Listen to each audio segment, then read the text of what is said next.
A shooting right next to the White House is the kind of headline that instantly freezes your brain. It feels like something that's not supposed to happen. Not in one of the most secure areas in the entire country. But early this morning, 2 National Guard troops were shot just blocks from the White House. One is in critical condition.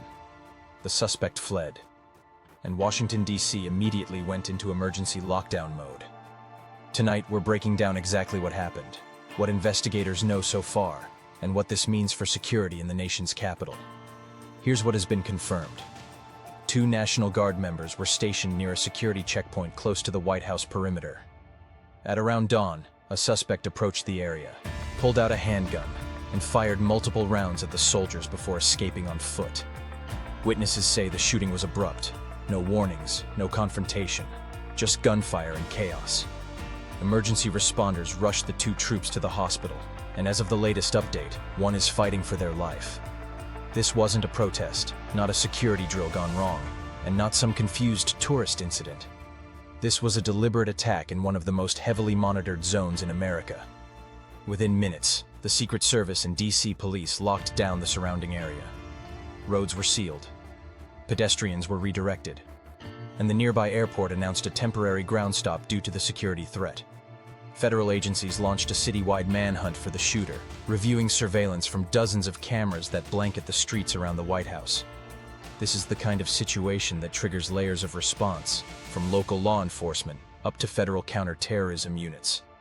And that's because of the location. When something happens this close to the president's residence, it is instantly treated as a potential national security incident. Incidents like this are rare, extremely rare, which is what makes it so alarming. National Guard troops in DC are often assigned to traffic control, supporting security perimeters, or assisting with crowd management. They're not supposed to be targets. So the big question becomes, was this politically motivated? Or was this random violence that happened in the wrong place at the wrong time? Authorities haven't released a motive, but the location alone means the investigation will treat every angle seriously, including extremism, targeted attacks, or attempts to breach security boundaries. It also exposes a weakness. Even in one of the most secure corridors in America, a single person with a handgun was able to seriously injure 2 soldiers before fleeing. Here's what investigators will be digging into over the next 24-48 hours. Ballistics and shell casings found at the scene.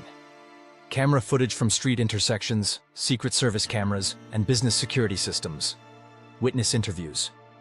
Whether the suspect had any prior interaction with law enforcement, whether the suspect had known extremist ties, how the shooter escaped despite the high security density.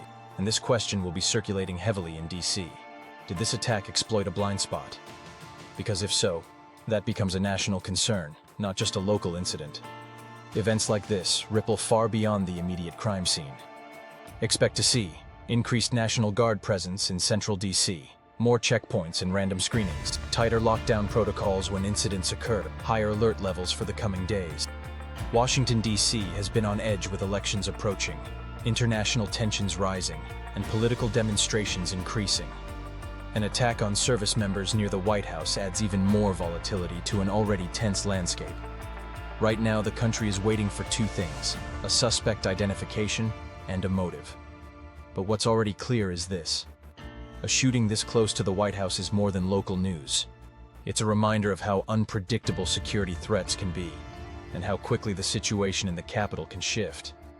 As new details come out, I'll break them down and explain what they actually mean beneath the headlines. Stay aware, stay informed, and stay safe.